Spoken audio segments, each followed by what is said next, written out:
de la esfera social. Entonces, crece inclusive su influencia en relación con la constitución del organismo social. Como estamos hablando de una esfera social, es también una esfera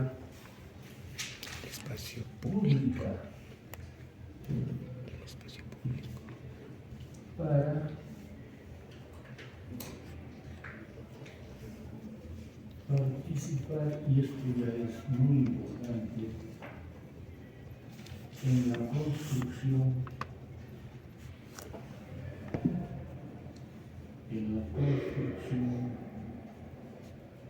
de la ideología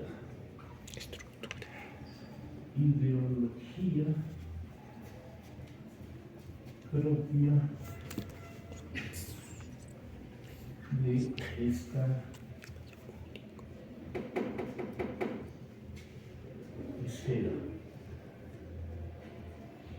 Entonces asume una importancia muy grande.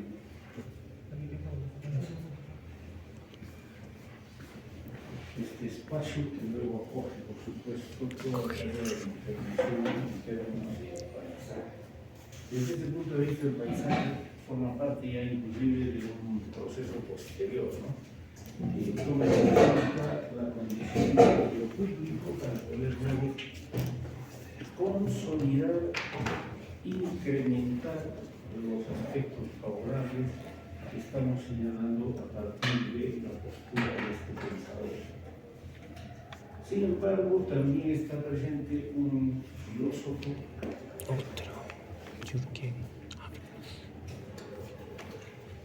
segundo aspecto,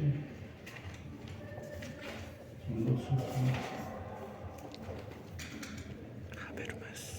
francés,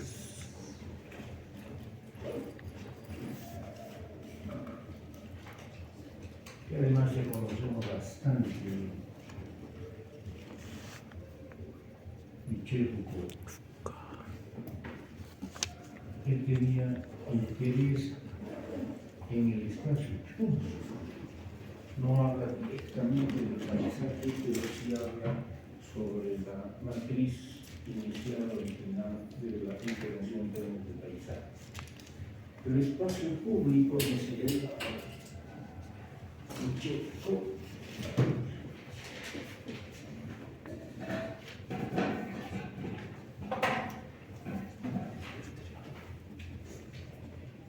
el espacio público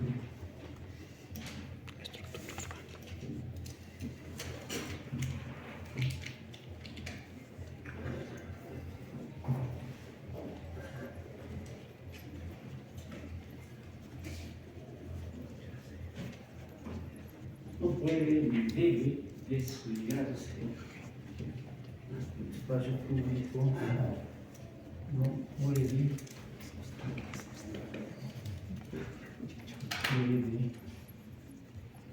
ni debe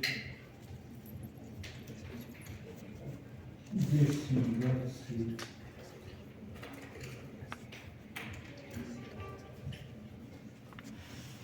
primero es una acción, segundo ya es una condición imperativa. Ni debe desligarse del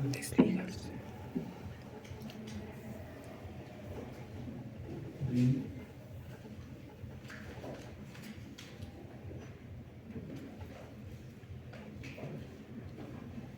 ahí está lo central de la postura de Foucault respecto del espacio público, que se llama, ¿cómo se llama? ¿Alguien sugiere? ¿A qué se está refiriendo? Si no lo conocemos bastante bien, o por lo menos tenemos una cercanía con él, de manera que no puede resultar difícil imaginar a qué se refiere. Está diciendo, ustedes desean hablar sobre el espacio público, muy bien. no se puede hablar sobre el espacio público si es que no hay un trabajo previo de ¿qué? Hagan funcionar su cerebro. ¿Ah? Sí, claro, es un análisis, siempre es un análisis previo, ¿no? Está muy bien lo que indica nuestra compañera. Análisis. De tu CPU. Pero ¿qué más? Si yo digo análisis, es demasiado genérico, ¿no? Puedo pensar en diferentes direcciones orientadas al análisis, pero él está planteando Del espacio. específico, ¿no? No puede ni debe desligarse del análisis Político. del análisis Político. debería ser sencillísimo imaginar a qué se refiere. Porque responde a su posición. Sugerencia. Del ¿Ah? ¿Cultural? Cultural, sí, está bien, claro, pero no es esa. arquitecto sería de la conversación de lo político, algo de, o A ver, muy extenso, ¿no? Análisis de la conversación de lo político. Foucault es pues tajante, ¿no? no, Como todo buen intelectual. poder. ¿Quién? De muy bien, pues, izquierda no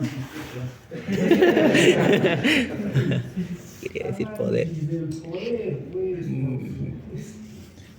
Pero claro. Quería decir eso, pero muy obvio, muy Entonces, obvio. ten cuidado, que cuando trabajen en la segunda propuesta de intervención, van a tener que utilizar eso. Claro. Entonces nos está diciendo, no es posible imaginar una intervención, ni siquiera una concepción respecto del espacio público, si no se parte del análisis del poder. Quiere decir que en el espacio público está contenido el ejercicio del poder y todos sus efectos y consecuencias. Y por eso hablaré de tres dimensiones. Análisis del poder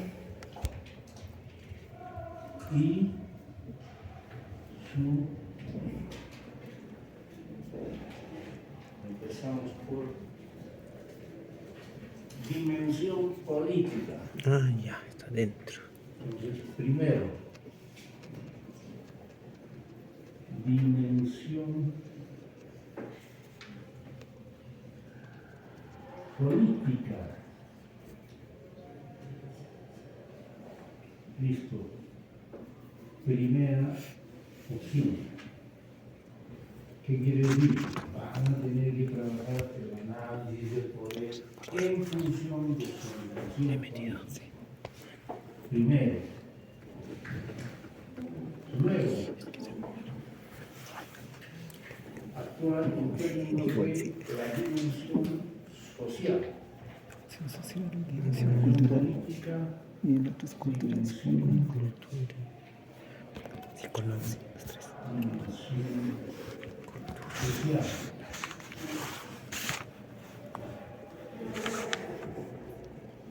Y finalmente la dimensión que es más complicada, dimensión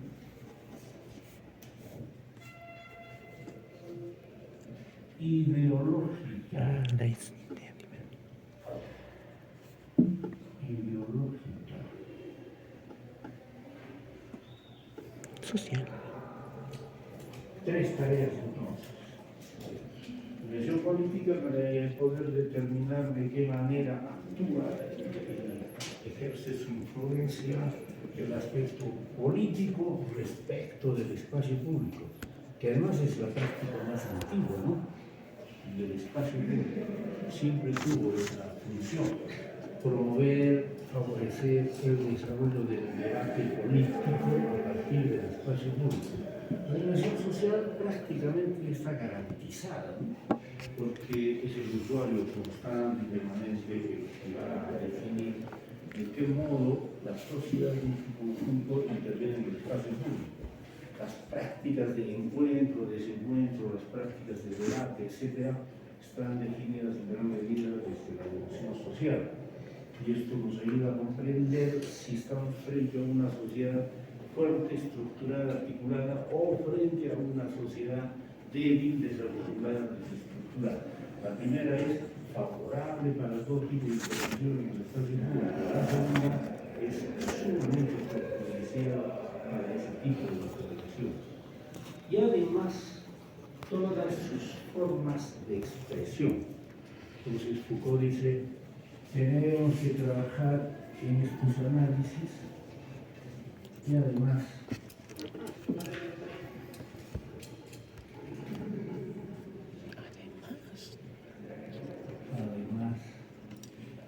todas sus formas de expresión, porque cada una de estas dimensiones tiene la necesidad de expresarse, ¿no? Manifestarse, hacer escuchar su voz. Todas sus formas de expresión y ejercicio. O sea, son ejercicios particulares, por supuesto. Y ejercicio.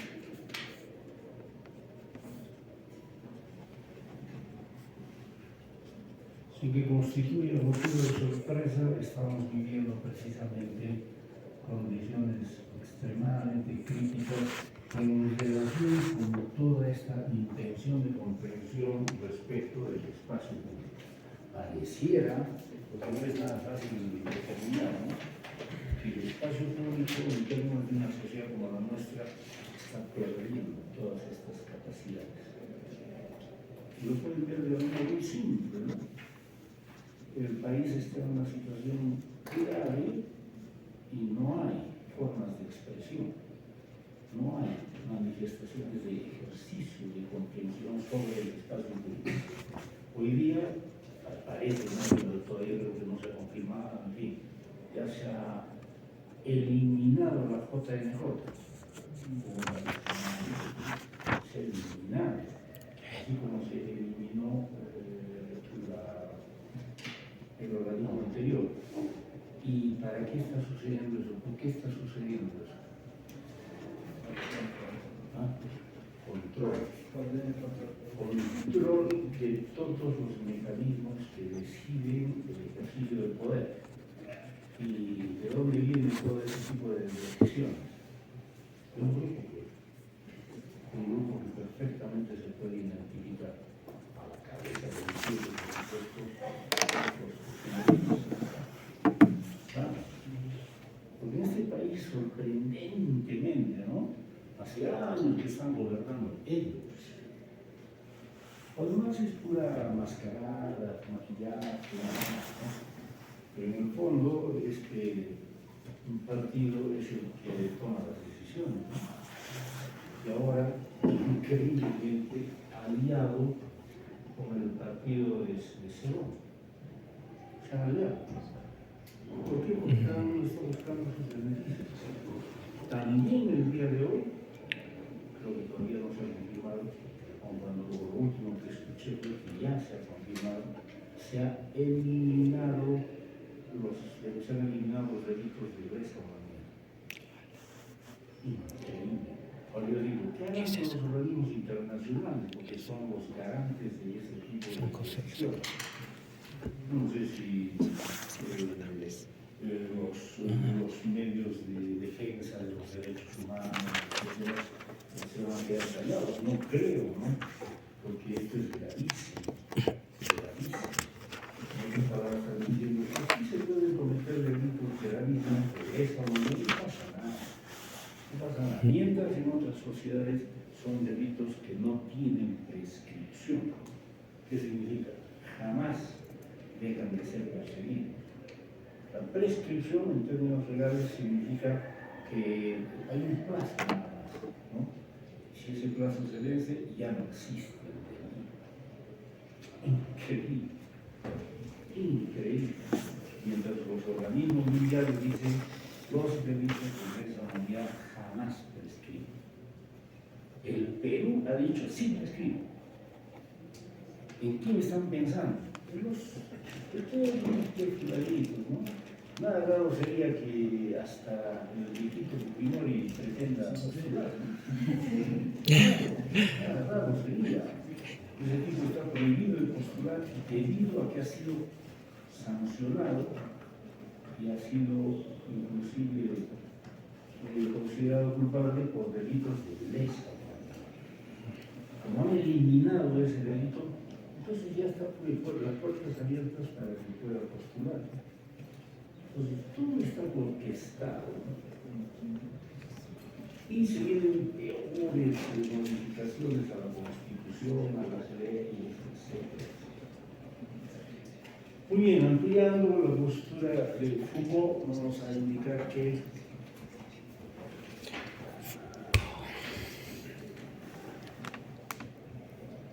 de su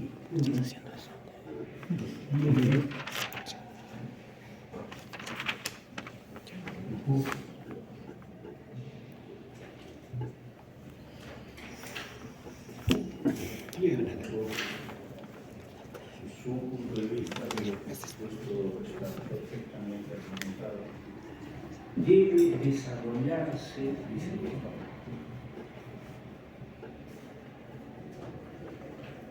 debe desarrollarse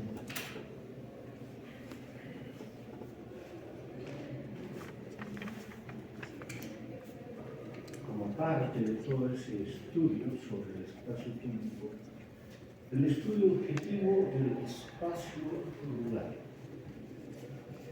Desarrollarse el estudio objetivo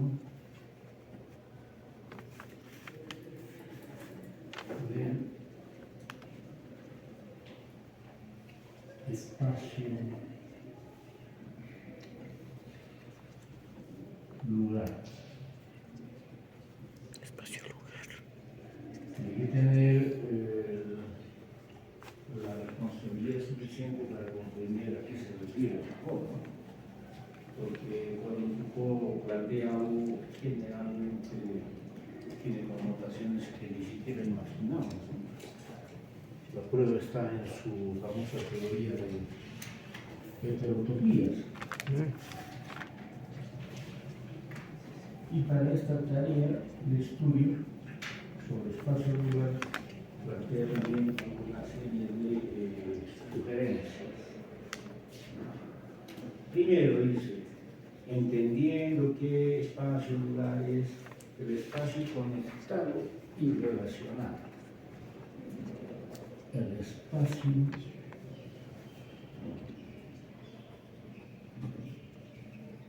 conectado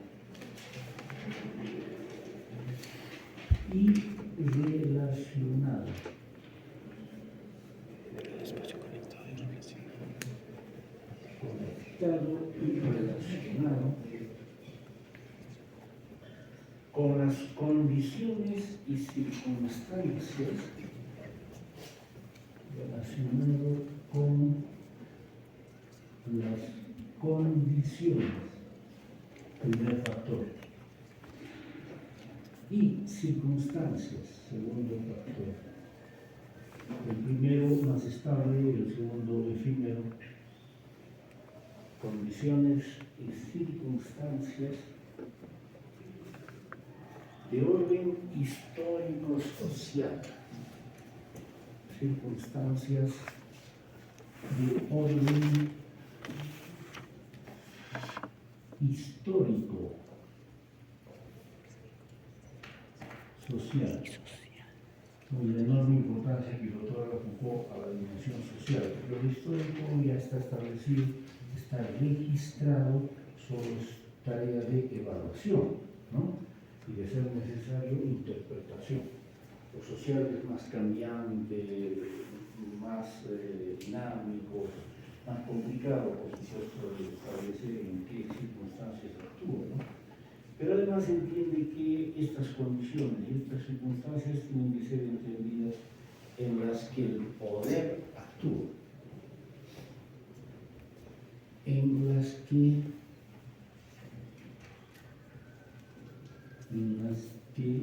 el poder actúa. Entonces, primera tarea, entender el poder, cómo está presente en el espacio público y cómo debemos comprenderlo a través de estas dos condiciones, ¿no? Circunstancias, condiciones, pero de orden histórico primero, social luego. A esto hay que agregar que esta postura de Foucault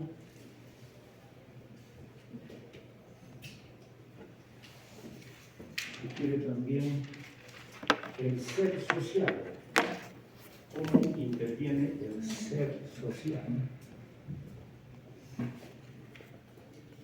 el ser social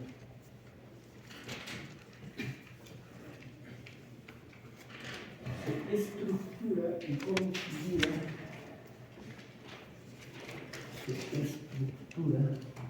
porque forma parte de un conjunto, se estructura y de ese modo define su dimensión colectiva y configura porque está determinando su condición individual, pues las dos escalas están presentes. Se estructura y configura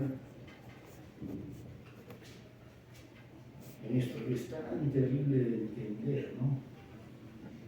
En una red de relaciones, en una red de relaciones. Esa telaraña que nos está devorando actualmente, una red de relaciones que articula, y esa red de relaciones articulada, que articula y construye, por supuesto, y construye el poder. Listo, así de complicado el asunto entonces.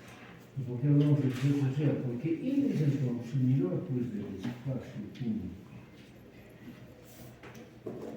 Y finalmente, Foucault sugiere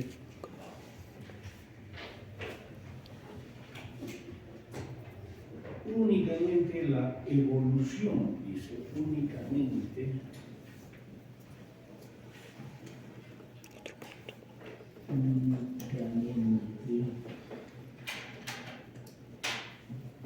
la evolución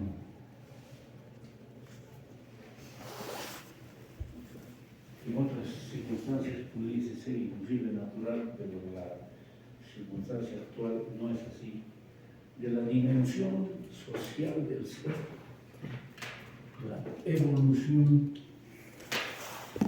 de la dimensión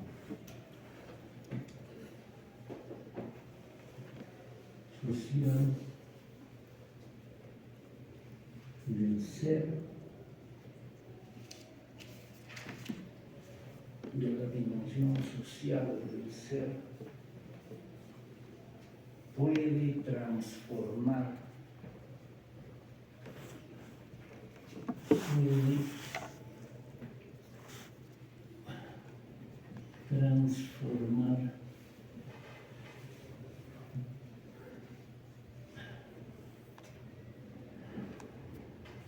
puede transformar su lugar de acción, su lugar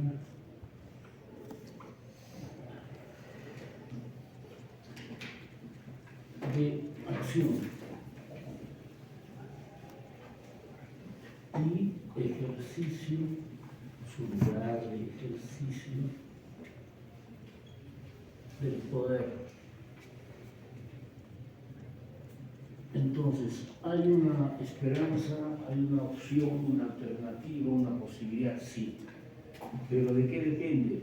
De que nuestra condición social pueda crecer. Pero que ese crecimiento sea especialmente cualitativo, ¿no?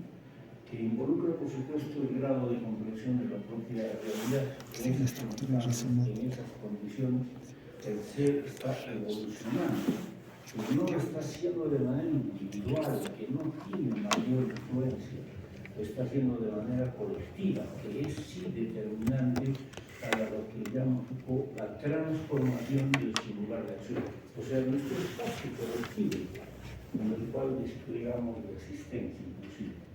Solo en esas condiciones se pueden modificar condiciones adversas para la comprensión del poder y por lo tanto modificar la configuración de nuestro propio espacio social. Ese espacio en el cual podemos garantizar intervenciones que resulten favorables para la comunidad. ¿Hay que prestarle atención a Foucault? Yo creo que sí. De mi parte eso no hay ninguna duda, ¿no? Para mí es el pensador más grande del mundo contemporáneo. Porque además no encuentro pues alguien que tenga siquiera la capacidad mínima de poderlo cuestionar. No hay. He buscado hasta el cansancio y ya no tengo mayor interés en seguir buscando, ¿no? Pero sí más bien encuentro cada vez más evidencia cultural, intelectual, cognitiva, que determina lo que les estoy planteando. Es el pensador más importante. Y porque es así, eso es su historia personal, pues, ¿qué tienes que ver tú con su historia personal? Es un hombre que ha dedicado su vida íntegra al estudio del conocimiento, ¿no? Y ahí están los frutos. Entonces, algo que les puede resultar muy útil para comprender lo que estamos hablando es darle sitio una lectura a su famosa conferencia, ¿no? Las heterotopías. Las heterotopías es increíble. ¿Por qué? Porque está hablando de arquitectura. ¿Cómo es que está hablando de arquitectura si no es arquitecto? Porque se lo han pedido, ¿no? Inclusive con cierta reticencia inicial de parte de Foucault. Yo no soy arquitecto, yo les puedo hablar a ustedes sobre arquitectura. No, maestro, queremos que nos dé una conferencia. Bueno, está bien.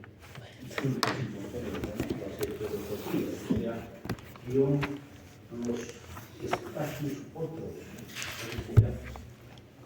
Y después de que lee su conferencia,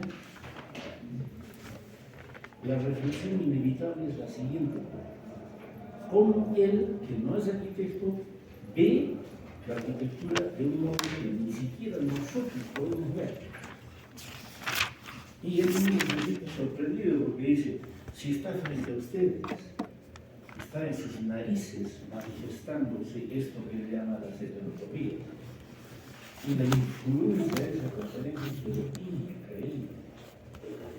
Tesis, artículos, libros, ensayos, debates, todo lo que ha sido posible formular a partir de ese contenido. Y yo por ello guardo una inmensa gratitud para él, que me permitió dar una conferencia civil a partir de las heterotopías, ¿no? Para mí fue una tremenda sorpresa porque siendo un espacio de análisis y de debate en que estaban presentes las universidades de todo el Perú, todo el Perú, norte, centro, Lima, norte, selva, etcétera, sur y todo lo demás, casi nadie conocía, casi nadie. Estaban presentes estudiantes y arquitectos igual, docentes de todas las universidades. Y casi nadie conocía. No me puedo creer así que nadie, ¿no? Porque tendrías que estar indagando, etc. Pero lo que yo tuve que vivir en esa experiencia me permite formular que es algo cierto lo que estamos mencionando, ¿no? Porque al terminar la conferencia viene el decano de la facultad, me agarra del brazo, que ahorita ya no hay miedo, ¿no? Casi 10 de la noche. Me agarra del brazo y dice, usted no se va. perfecto, usted viene conmigo, muy bien. Me lleva su carro, nos vamos y nos vamos a un restaurante cosísimo y detrás de nosotros todos los docentes de la Facultad de Arquitectura. Y el decano les dice, sentados ahí frente a una tremenda mesa, muy bien, colegas, la razón de la presencia del arquitecto aquí es la siguiente, que nos explique su conferencia, que nadie. Increíble, ¿no? Arquitecto. Y todavía más, sin embargo, aquí tenemos a un arquitecto que lo señala. El colega José Gutiérrez, nunca me olvido de esas cosas, ¿no? El colega José Gutiérrez es un arquitecto que trabaja sus talleres con filosofía. Y él tampoco entendía. Ni él. Señor raro, ¿no? ¿Qué Pero filosofía él es? mismo dice, Es un complot. los decanos, colegas, arquitectos, efectivamente yo trabajo con la filosofía, trabajo con Nietzsche, trabajo con Kant, trabajo con Heidegger, pero jamás he conocido las teorías de Foucault. Ese es el problema. Estamos trabajando con la filosofía contemporánea, usted está trabajando con la filosofía clásica de periodos anteriores. Eso no significa una ruptura, en primer lugar. Foucault es una continuidad, porque Foucault conoce de manera profunda las teorías de esos filósofos, tanto Heidegger, Kant, Nietzsche, etc. Inclusive se le reconoce en algún momento como el conocedor más profundo de las teorías de Nietzsche, ¿no? Por ahí circulaban rumores, pero no los que creen en esas cosas. Foucault la reencarnación de Nietzsche y Gilles Deleuze la reencarnación de Heidegger. Yo no creo en esas cosas.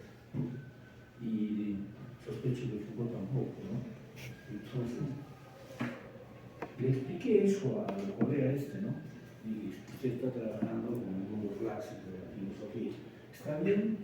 Puede que sí esté bien, pero yo tengo mis dudas porque se les resta posibilidades de acción a la filosofía si es que trabajamos con orientaciones de hace muchos años atrás.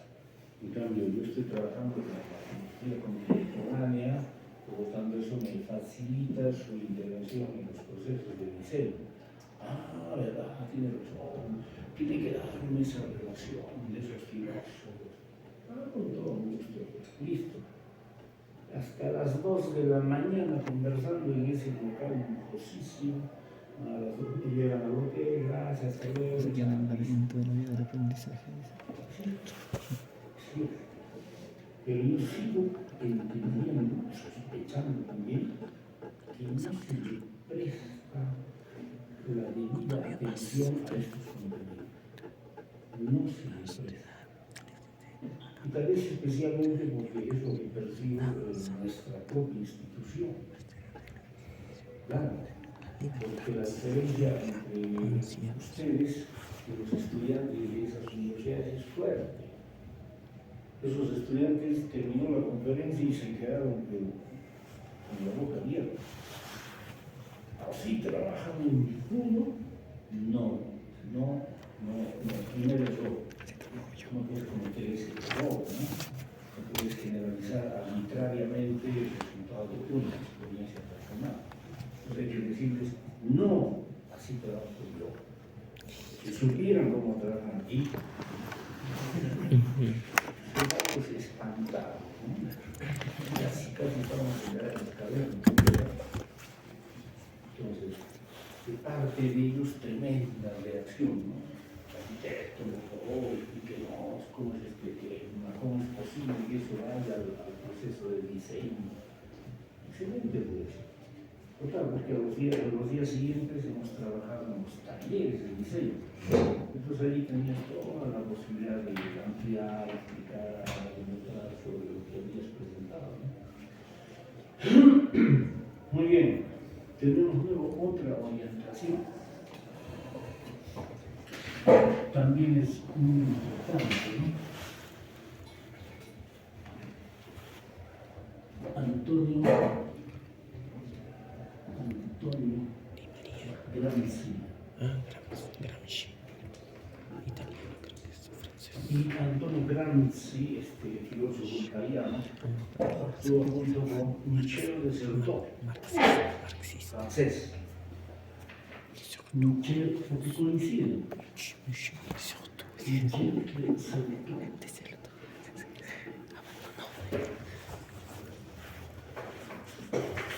El italiano y el francés coinciden respecto de lo que consideran el espacio público y plantean esto desde los términos del espacio social.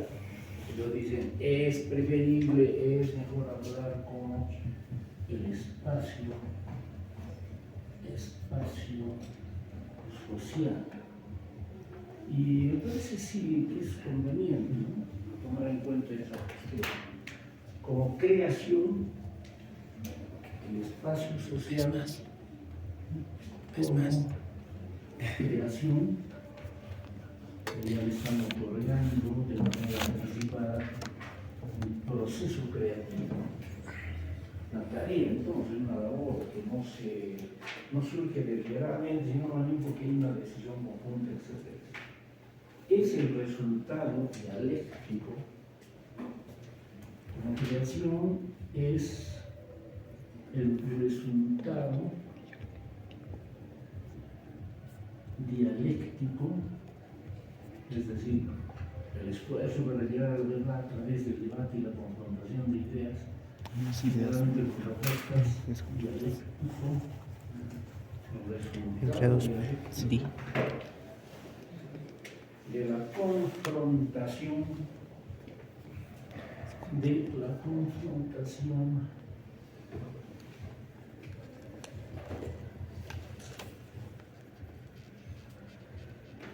y aquí se muestra la tremenda influencia de Foucault, ¿no?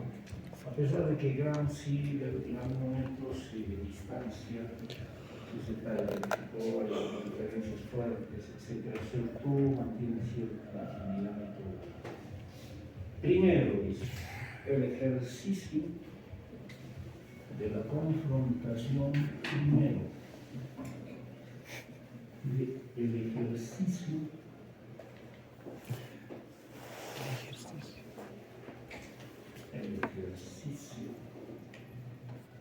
y dominio, el ejercicio y dominio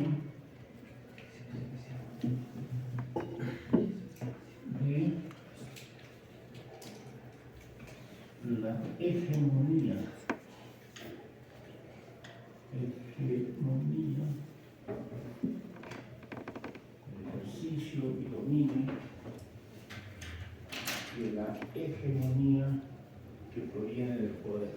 Entonces, hegemonía del poder. Listo. Que viene más que un tributo a Foucault, ¿no? Entonces, en primer lugar está presente el poder, en términos de ejercicio, en términos de dominación, en términos de copamiento total de la actividad social, ¿no? Pero además, segundo, esto se va a confrontar con lo que se llama las propuestas ideológicas,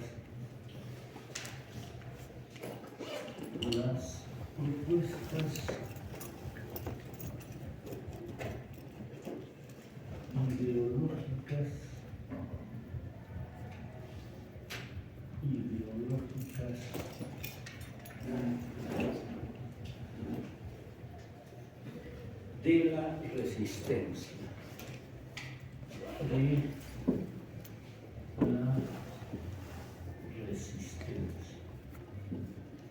Tampoco es un aporte inédito original de ellos, porque ya Gilles Deleuze había planteado esto.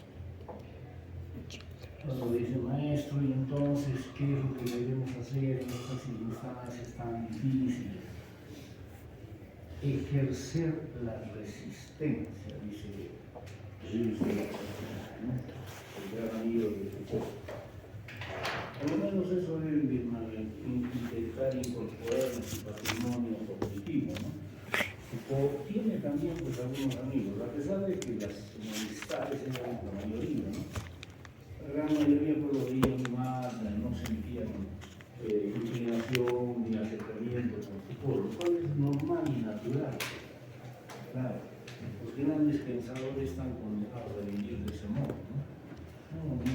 país tienen amigos, ¿no? Por lo general tienen amigos, ¿no?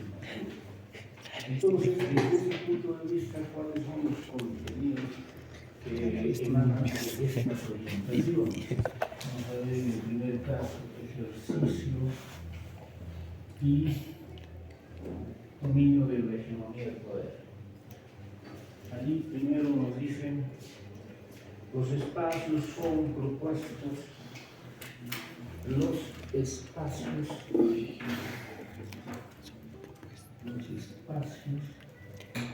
Sí, los son espacios.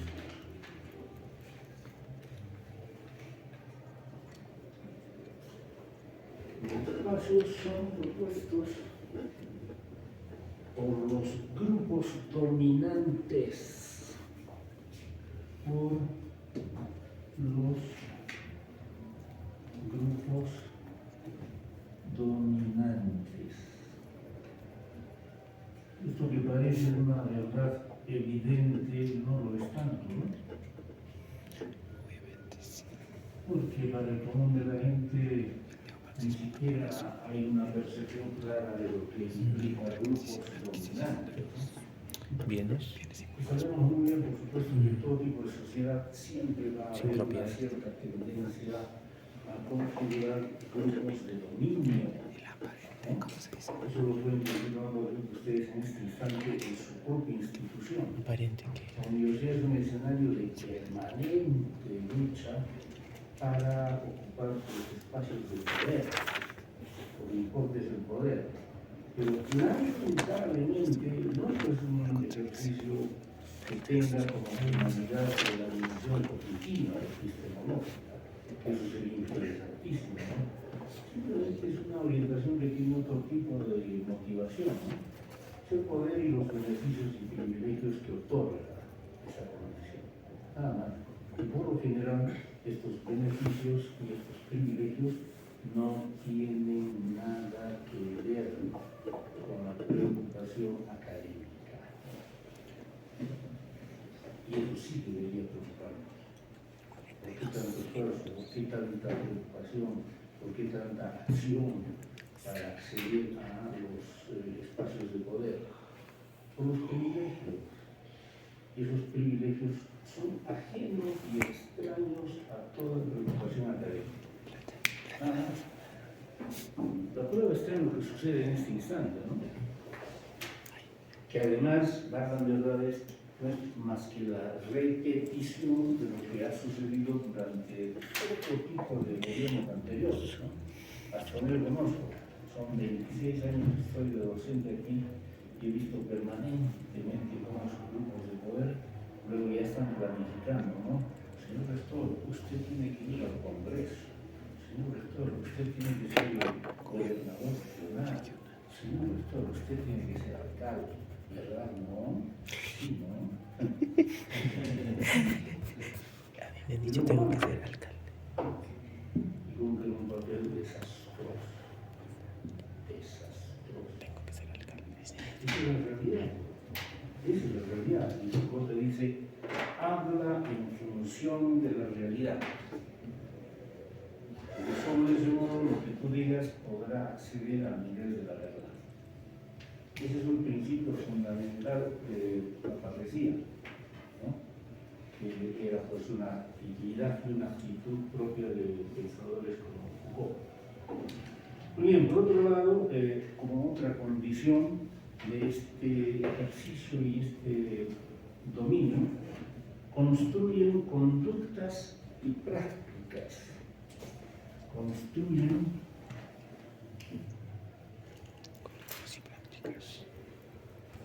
conductas y prácticas. Claro, lo primero es la excusa conceptual, lo segundo es la inevitable consecuencia, ¿no? Porque lamentablemente afecta ya a los demás.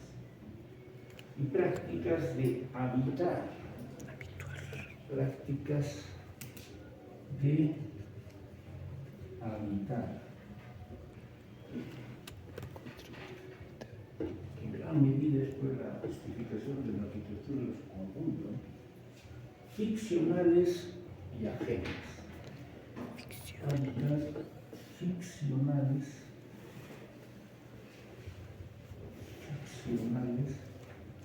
y ajenas. De ese modo van destruyendo a partir de la distorsión de lo que significa la condición humana. Entonces, terminamos desarrollando acciones que no nos corresponden.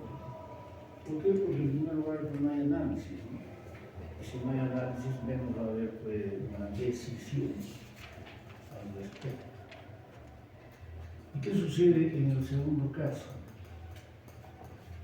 Que es la respuesta a la primera condición, que es el resultado de esta confrontación. Están enfrentados. ¿Qué cosa? El poder. ¿Ante quién? La resistencia. Claro. Cuando le hablan a Chivos de Luz, ¿qué dice? Bueno, sí, pues es una situación crítica en la que vivimos, pero hay tres cosas que se pueden hacer. Curiosamente, tiene mucho que ver con la arquitectura, ¿no? A pesar de que Deleuze no tenía el mayor peso de la arquitectura. ¿Y quieren ustedes actuar frente al poder? Muy bien. Tres condiciones. Pensar. Muertos más del 90% de la humanidad. No es servir a la humanidad que piensa. Es una utopía, ¿no? Inclusive una distopía ya. Segundo, crear, ya fue el 99% eliminado. Queda un 1%. Tal vez a ese 1% se dirige Gilles Deleuze. Y dice, tercero, resistir. Quiere decir que el 1% puede resistir.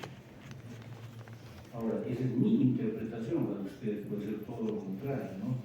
Porque en ustedes, me imagino, hay pues esperanza, utopías, pues puede resultar útil, ¿no? Entender que para actuar frente al poder, la resistencia implica tres acciones, ¿no? Pensar, crear, resistir. ¿Listo? Pero si se hace un análisis frágil, superficial, epidérmico sobre la escuela, no hay muchas posibilidades, ¿no? Esta escuela ha eliminado pensar, ha desterrado el crear, pero no tiene opciones para resistir. Claro, ¿cómo va a resistir? Pues se han eliminado dos factores fundamentales.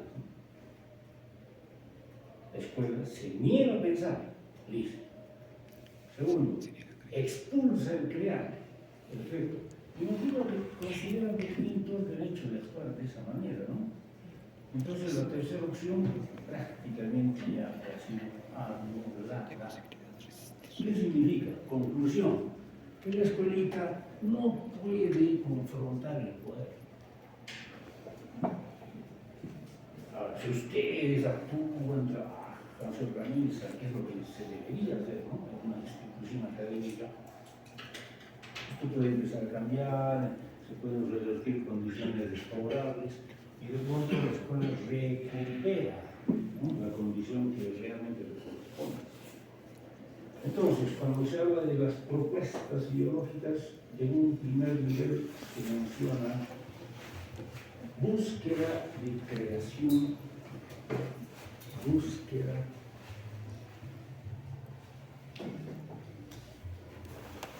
de creación. Ya empiezan los problemas de creación, imagínate. ¿Cómo vas a crear que si te han dicho que aquí no se puede crear? De nuevos sentidos. Creación de nuevos sentidos. Espaciales.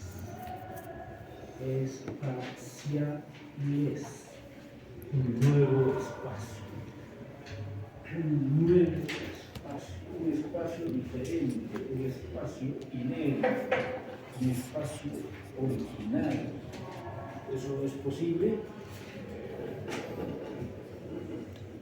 Es posible, pero nuestros ser humano está capacitado para todo tipo de tareas, ¿no? Así sean las más difíciles. Pero, siempre hay un pero. Estamos en una institución que no promueve ese tipo de relación. Él anda, acércate al director de estudios y dile, vamos a propiciar la creación de nuevos sentidos espaciales. Expulsado de eso.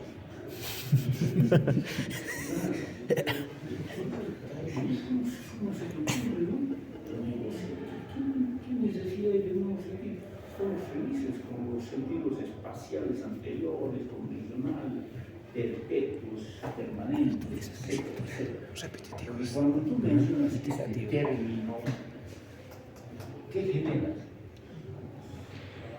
Miedo. El que escucha este término siente miedo. No te lo va a decir, puede, va a disimular, etc. Pero lo primero que siente es miedo. ¿Por qué? Porque sospecha, tampoco tiene capacidad para poder analizar, ¿no? De manera epistémica, psicológica, sospecha que sus privilegios están tambaleando, se están moviendo. Ay, caramba, ¿qué es esto? ¿Qué pasa si mañana ya no soy libertario? No pasa nada, pues al contrario, has hecho un gran bien a la institución. ¿No? Y luego plantea también Gramsci y Michel de Soltó un segundo aspecto en términos de consistencia que se puede determinar como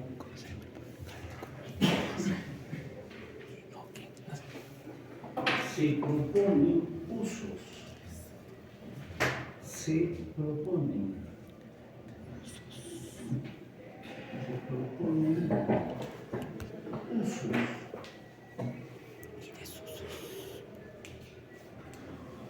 distintos, inéditos, usos distintos.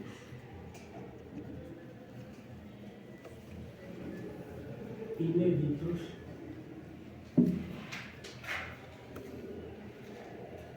para el lugar social. Miren, ojo, cualquiera puede plantear y decir, es fácil formular una idea de ese tipo, etc. Pero otra cosa es poder materializar las ideas en términos ya de configuración arquitectónica, ¿no es cierto? Yo simplemente sostengo. ¿Y cómo Foucault lo hizo? Sincera arquitectura. Sincera arquitectura. Lo que es más, ante tanta insistencia, Foucault dice, a mí no me interesa la arquitectura. Nunca me ha interesado la arquitectura. Una disciplina que para mí no tiene mayor relevancia, en fin, ¿no? Conozco muy bien su origen, su evolución, sus logros, sus dificultades, etc., pero no me interesa. Pero como ustedes insisten, voy a formular una propuesta conceptual. Y esa propuesta conceptual es, pues, literalmente asombrosa. Porque te está colocando en la nariz y te está diciendo, mira, tú que tanto hablas de espacio, es el término favorito de los arquitectos, ¿no? Espacio, espacio, espacio. Dicho sea de paso, jamás han entendido el espacio. Nunca he escuchado a un arquitecto hablar algo interesante sobre el espacio. Nunca. Nunca. Y entonces él les dice, tú que tanto hablas de espacio, mira estos espacios que están en tus narices y no los ves.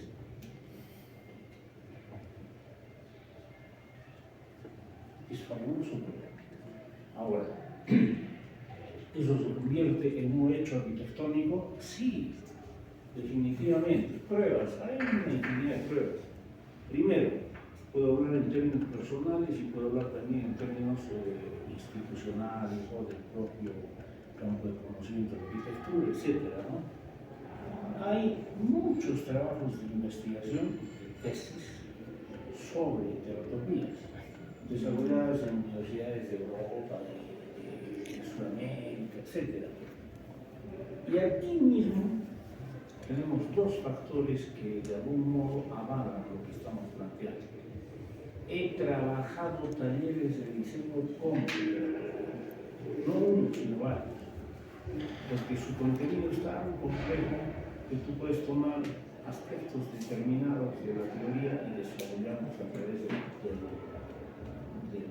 taller. Y luego he dirigido tesis a partir de heterotopía. Entonces, en esta escuela ya hay tesis sobre heterotopía. Si ustedes quieren, pues van a la biblioteca y ¿Qué? quiero ver la tesis tal sobre un tratado. Listo. Y ahí está. Hay tesis de paisaje a partir de heterotopía. Hay tesis de diseño arquitectónico a partir de heterotopía. Hay tesis de dimensión urbana a partir de heterotopía. Modestamente, por supuesto, estoy hablando en el sentido de que esto se lleva hacia la práctica del diseño, sí. No solo eso, se logran resultados muy interesantes. Pero también es bueno que sepan, porque esa es la realidad, es bueno que sepan que esas tesis no son bienvenidas en esta escuela. Qué increíble, ¿no? Increíble que una escuela actúe de esa manera. Todo lo contrario, genera rechazo. ¿Y de quiénes estamos hablando? De las autoridades de la escuela.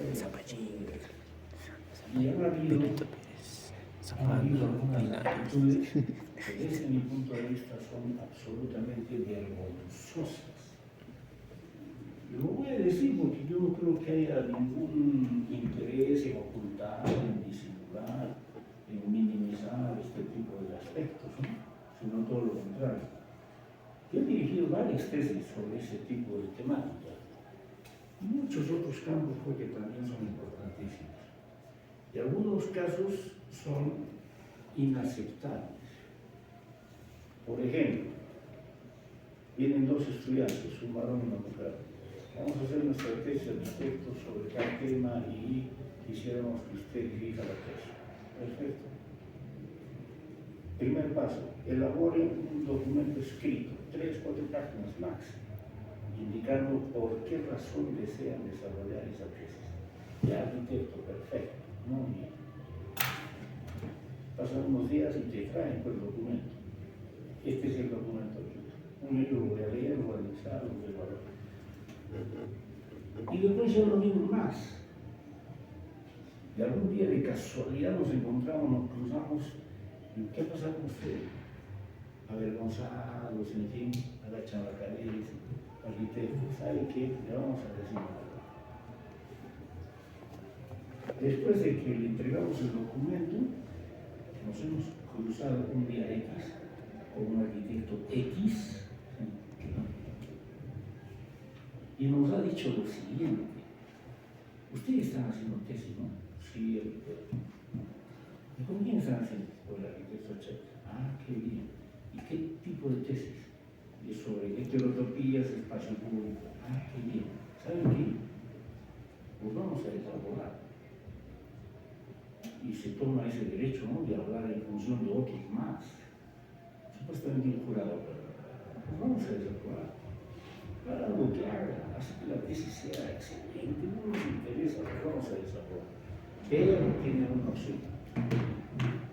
Si quieren trabajar ese tema, mantengan el tema. Pero ese director no puede mantenerse. Entonces, retírense de ese director, trabajen con cualquier otro docente y ya están aprobados.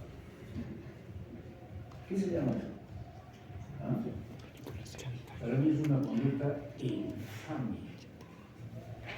No tengo otro término. Infame. Y no es el único caso. Hay muchos casos. A veces nos cuentan, nos informan, a veces no dicen nada. Hay otros más groseros, ¿no? Trabajan su tesis conmigo, dos también, un varón, coincidentemente, un varón y una mujer. trabajamos la tesis ya hasta el instante final. El arquitecto, listo. Ya presentamos el borrador al jurado y ya nos tienen que aprobar para la sustentación. Excelente. A los pocos días, arquitecto, ya está aprobada la tesis para la sustentación. Tenemos un par de semanas para pasar a limpio y listo, sustentado. Pero, ese pero eterno, ¿qué cosa? Uno de los miembros del jurado, ya a ese nivel también actúa, ¿no? Nos ha llamado y nos ha dicho, a ver, ven, no hay ningún problema con la tesis, ya prácticamente ya está concluida y solo viene el acto de sustentación, ahí no debe haber ninguna dificultad porque es una buena tesis, pero queremos garantizarles a ustedes la aprobación de la tesis con una sola condición. Curioso, ¿no? ¿A qué se refiere el arquitecto? Ustedes dos, tú y tú, se tienen que comprometer en este instante para que el arquitecto Achata no esté presente en la sustentación. Si es así, ya están aprobados. Ustedes se encargan, verán lo que hacen, en fin. ¿Qué se llama esa conducta? Infame, miserable. Y a mí me ha enseñado de Dios, ¿para qué sirve la filosofía? Sirve para denunciar las bajezas del ser humano. Esa es lo que estoy haciendo. Claro, y me parece correcto, porque yo no estoy mintiendo, engañando, especulando, no, estoy informando lo que los propios estudiantes me dicen. Y vuelvo a insistir, no una vez, no dos, no tres, infinidad de veces han eliminado mis tesis con esa condición. Si él es el director, tu tesis está desaprobada, hagas lo que hagas. Así sea excelente, no nos importa, está desaprobado. Pero si tú retiras a ese director, ya estás aprobado. Hagan lo que quieran, yo siempre les digo a los alumnos, ustedes toman su decisión, lo que voy a hacer. Pero esa es la realidad. Muy bien, y nos permite concluir con la visión actual respecto de lo que estamos analizando. Visión actual. ¿Qué dice la visión actual? Que solo es posible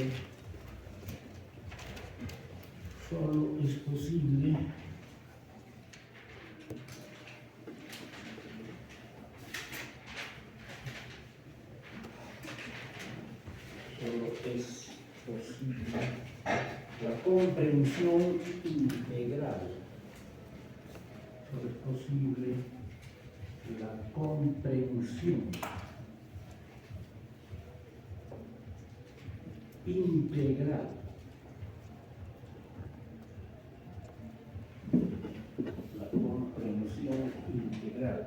del espacio público integral del espacio público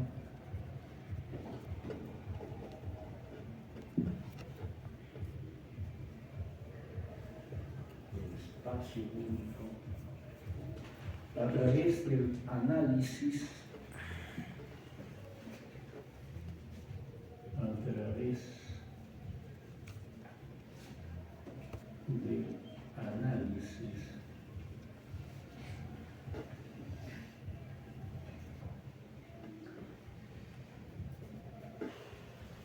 histórico que muestre el análisis histórico que muestre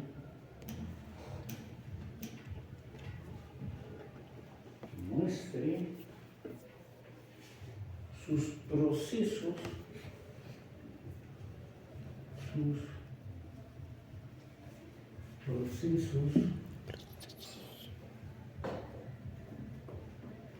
socioespaciales. Entonces, hay una historia respecto del espacio, por supuesto, socioespaciales y fundacionales, o sea, de origen, y fundacionales.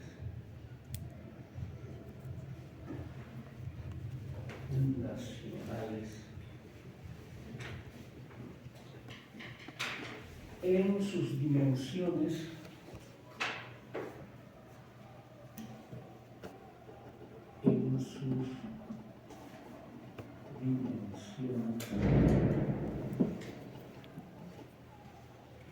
estético,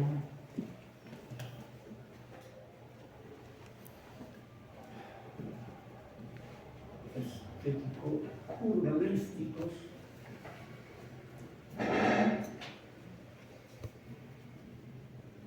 urbanísticos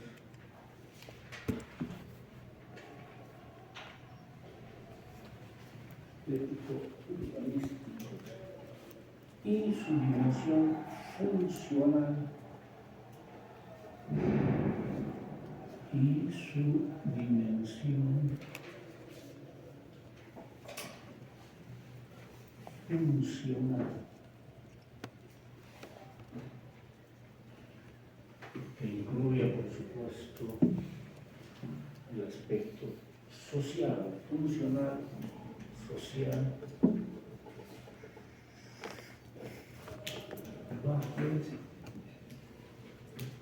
la influencia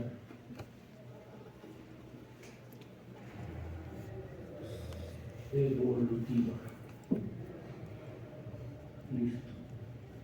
Permanente transformación. Eso es lo que sugiere nuestro análisis en relación con el espacio público. Pero en gran medida a partir de esta confrontación, ¿no? El poder y la resistencia.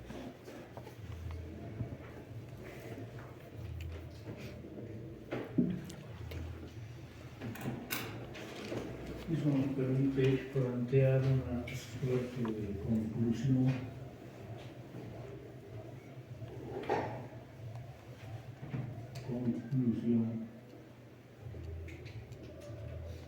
que toma inevitablemente una dimensión preocupante porque se habla de riesgo de la destrucción. Está presente entonces el riesgo de la destrucción del espacio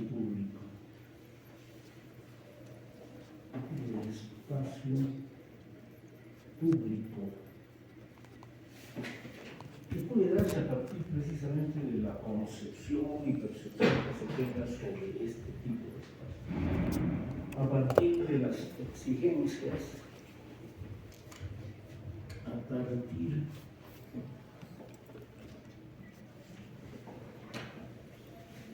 de las exigencias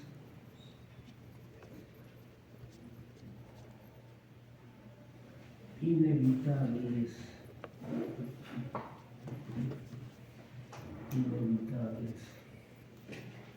de seguridad. Que puede perfectamente cuestionarse, ¿no?, respecto de su certeza, verdad o falsedad.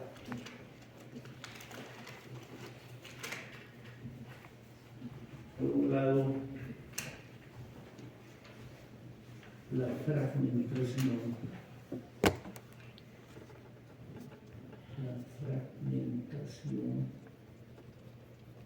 de lo urbano, que va a afectar, por supuesto, de manera natural prácticamente la concepción unitaria sobre la ciudad. Además de esto, presencia de lo que se conoce en este momento como comunidades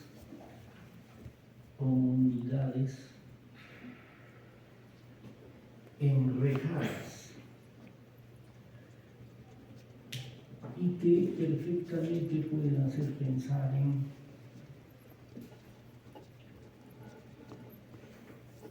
secuestradas y, ¿por qué no?, autistas. Basta ir a Arequipa para ver que esto es cierto. Arequipa es un mundo que ya genera muchísima preocupación.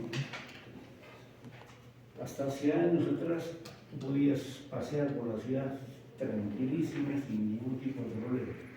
Ahora ya no. Y esto indigna, por supuesto. Y tú estás caminando y de pronto ves una plaza, un parque muy atractivo, bien cuidado, mantenido, con grandes atributos, ¿no? Espacios para la permanencia, la presencia de la vegetación, el agua, etc. Con un solo problema: no puedes ingresar. No puedes ingresar. Por todo lado, rejas, puertas, candados. Oye, ¿quién ingresa por aquí? Solo los vecinos. Solo ellos tienen derecho. Caramba, el espacio público ya no es público, ¿no? Y además, lo que se define también como burbujas turísticas, espacios privilegiados para determinados grupos de la sociedad, ¿no? Turísticas. Listo. Machu Picchu, claro ejemplo de lo que estaba mencionando. Cada vez es más difícil acceder a este patrimonio de la humanidad, ¿no? Cada vez es más difícil. Hace un año atrás fuimos para ver si podíamos acceder a la ciudadela. Una odisea realmente. Odisea. Que hasta genera algunos riesgos, ¿no? Algunos riesgos. Entonces uno dice, mejor ya no voy. Si está muy difícil acceder. Y ahora es peor. Porque ahora todos se están manejando en función de empresas. Hasta hace unos años atrás, tú podías llegar de manera particular. Ahora ya no. No hay una empresa que te esté respaldando, pierdes tu tiempo. De medio camino te van a regresar. ¿Por qué? Porque no tienes puntos pasajes. Hasta Ollantaytambo no hay mayor problema, se llega con cierta facilidad. Tampoco es muy fácil, ¿no? Pero de ahí hacia Machu Picchu ya es una lotería. En fin, todo eso sucede porque se está distorsionando, deformando, alterando esto que estamos analizando en términos de espacio público. Y la verdad es Machu Picchu es un patrimonio propio de nosotros. Es increíble porque al peruano se le impide llegar. Claro. Inclusive otorgamos de preferencia a extranjeros. Sí. Tenemos consideración como extranjeros antes que en Perú. Y llegar a Machu Picchu no significa que está garantizada tu visita a la ciudadela. No significa. Tú puedes pasar un día, 2 días esperando la posibilidad de acceder. ¿Dónde esperas? La ciudad se llama Aguascalientes. Es Aguascalientes y ahí arriba está Machu Picchu. Pero para llegar de allí a allá, otra tremenda formación, tremendas colas para comprar el ticket de ingreso. Y allí también se le da preferencia al extranjero. Claro. Entonces, hay mucha gente que terminan diciendo, no, pues listo, se lo merezco.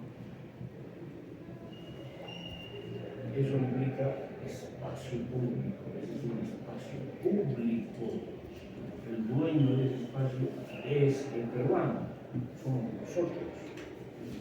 Pero hay tremendos intereses en el manejo de los mecanismos de acceso. ¿Por qué? Porque generan pues ingresos millonarios. Millonarios, realmente. En fin, preguntas, opiniones, comentarios. Aparte de ustedes.